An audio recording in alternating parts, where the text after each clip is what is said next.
इस वीडियो में हम बात करने वाले हैं कि जो आरआरबी पीओ का एग्ज़ाम होता है उसमें हमें हिंदी सेक्शन को किस तरीके से अटेम्प्ट करना है, या उसमें जो हिंदी का सेक्शन होता है उसमें किस तरीके से क्वेश्चन पूछे जाते हैं, किस तरीके का पैटर्न होता है, किस तरीके से क्वेश्चन फ्रेम होता है, इस बारे में हम बात करेंगे।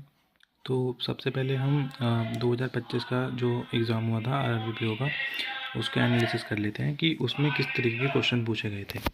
सबसे पहले तो हमें हिंदी के लिए सबसे पहले हमें ये ध्यान में रखना है कि जो आरआरबी में हिंदी पूछी जाती है वो नॉर्मल हिंदी से बिल्कुल अलग होती है। जिस प्रकार आप देखेंगे कि जो पुलिस का एग्ज़ाम होता है या फिर आरओ का एग्ज़ाम होता है, उसमें जिस प्रकार की हिंदी पूछी जाती है, इन दोनों एग्ज़ाम से बिल्कुल अलग हिंदी पूछी जाती है। इसमें कोई डरने वाली बात नहीं है।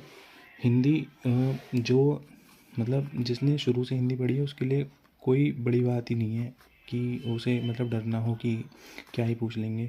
बस थोड़ा एक्स्ट्रा काम करना होता है हमें। जो भी जिन्होंने मतलब अपनी जो बेसिक पढ़ाई है वो इंग्लिश मीडियम से करी है, बस थोड़ा सा, वरना आप अच्छे से 25+ तो आराम से स्कोर कर सकते हो। तो अब बात करने वाले हैं कि 2025 में किस प्रकार के क्वेश्चन पूछे गए। सबसे पहले तो जो मेरे को अभी याद है वो मुहावरे पूछे गए थे। मुहावरे ऐसा नहीं है कि वो सीधा डायरेक्ट पूछ लेता है। मुहावरे में वो आपको मतलब एक कंडीशन देगा कि दो भाई हैं, दो भाइयों में एक भाई जो है वो तो मतलब किसी दूसरे से मतलब एक भाई ज़्यादा बुद्धिमान है, एक भाई कम बुद्धिमान है। तो जो कम बुद्धिमान है वो दूसरे से सलाह लेता है, अपने भाई से सलाह नहीं लेता। तो आप बताइए कि इस फॉर्म में कौन सा मुहावरा ठीक बैठेगा। तो जैसे इसमें इस दूसरा भाई जो बुद्धिमान है उसके फॉर्म में बैठेगा कि घर की मुर्गी दाल बराबर। तो हमें जो मुहावरे पढ़ने हैं वो डायरेक्ट तो पढ़ने हैं, लेकिन इतने अच्छे से पढ़ने हैं कि हम उसका यूसेज बता पाएँ कि कहाँ पर जो एग्जैक्ट मुहावरा लग रहा है उसका कहाँ यूज़ सही हो रहा है। तो हमें सब मतलब ये इजी पोर्शन की कैटेगरी में आ जाएगा। इससे आपको 4 से 5 नंबर आराम से मिलेंगे। फिर दूसरे नंबर पे आता है जिसे मैं सबसे इजी मानता हूँ कि ये सबसे इजी पोर्शन होता है। आपको 5 लाइन दी जाएंगी, 5 में उसका मन होगा तो वो कोई सी भी लाइन गायब कर देगा। जैसे यहाँ मैंने 5 लाइन ड्रॉ की हुई हैं, उसका जो भी मन होगा वो लाइन वो बीच में से गायब कर देगा। इस मतलब जैसे एक मान लीजिए कि किसी भी मतलब किसी बारे में बात हो रही है तो वो एक लाइन गायब कर देगा। जैसे मैंने माना कि मैंने तीसरी लाइन गायब कर दी।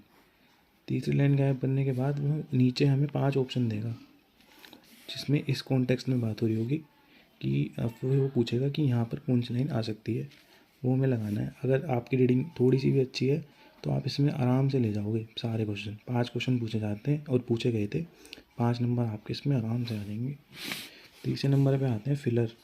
फिलर में आपको थोड़ा आपकी मदद करेगी पर्यायवाची शब्द, क्योंकि जो इस बार के इन्होंने फिलर पूछे थे वो सिंगल फिलर नहीं थे, वो डबल फिलर थे। जैसे मेरे को याद है एक में अनिवार्य था, एक में अनिवार्य आ रहा था तो उसका ही नीचे कोई मतलब शायद वर्ड था तो वहाँ पर वो आना था।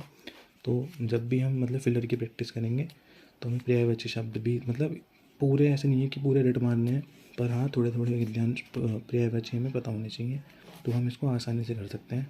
इसमें से हम आराम से 3 एक नंबर आराम से निकाल सकते हैं। बात आती है अपठित गद्यांश की। तो देखिए दोस्तों, मैं तो अपठित गद्यांश और दूसरा हो गया पैराजंबल, इसमें यही कहूँगा कि अगर आपको समझ आता है तो इसमें आंसर लगाएं, नहीं आता तो नहीं लगाएं।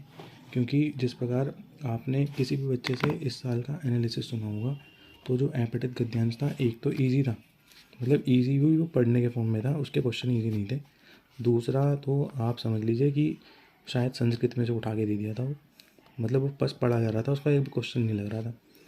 तो बस मैं इसमें यही कहना चाहूँगा, अगर आपको समझ आता है तो आंसर लगाएं, नहीं आता है तो नहीं लगाएं।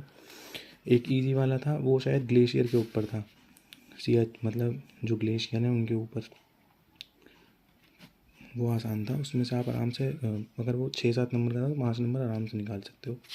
ठीक है, इसके बाद हम बात करते हैं जो मुझे डिफ़िकल्ट लगा था 2025 के एग्ज़ाम में आरआरबी पीओ में, वो थी एरर। किसी भी बच्चे से पूछ लेना जिसने हिंदी का सेक्शन अटेम्प्ट करा, मतलब जितनी स्क्रीन खुलती है ना पूरे पे एरर थी। मतलब जैसे मान लीजिए कि ये स्क्रीन है, इतनी बड़ी बड़ी 3 एरर थी उसमें बताना था कि इसमें एरर नहीं थी, तो मैंने तो देख के छोड़ दी थी, मैंने करी नहीं थी। जो जैसे इंग्लिश में इसको क्लोज टेस्ट बोल देते हैं, बिल्कुल इसी फॉर्म में था, लैंग्वेज भी ठीक ठाक थी, इसे आप आराम से कर सकते हो। इसलिए मैंने डिफ़िकल्ट पोर्शन में इसलिए डाला है कि ताकि मतलब इसमें बस आपकी दो चीज़ें काम करती हैं, एक तो आपकी रीडिंग और दूसरा कि आपको मतलब वर्ड्स कितने पता हैं, जो कि आपको पर्यायवाची से पता होंगे।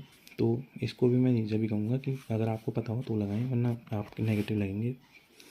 फिर तीसरे नंबर पे आता है पैराजम्बल A to F।